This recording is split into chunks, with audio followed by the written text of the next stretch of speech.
আমাদের যে রুমমেট, আমরা 4 জনের একটা রুম শেয়ার করি আমরা। তো শীতের দিন কি হয়, বিশেষ করে এসি চলে না, ফ্যান চলে না, কে কি করলো, কাশ দিল, কি সাউন্ড দিল, সব শোনা যায়।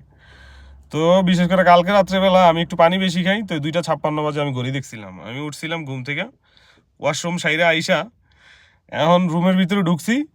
এখন দেখতেছি আমার বঞ্জামাই, আমার রাকিবুর রহমান রানা, উনি কি কইতাছে, ও এটা ফাট আসে না। পরে আমার এবারছে আইস, কোনো রকম আইস কন্ট্রোল করলাম। ও মা 1 সেকেন্ড পরে শাকিলে কইতাছে, ফোলা মাইয়া গো অনেক টিয়া।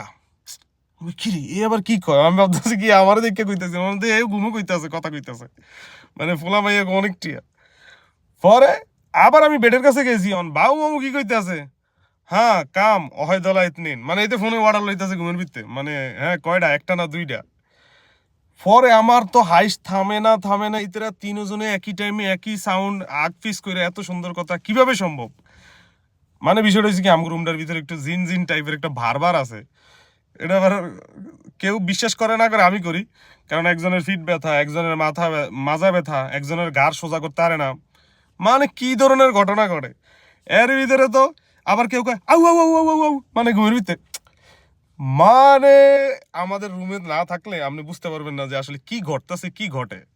তো ভালো থাকবেন, একটা মজার কথা বললাম, জানি না কার কাছে কেমন লাগছে। ভালো থাকবেন, আসসালামু আলাইকুম।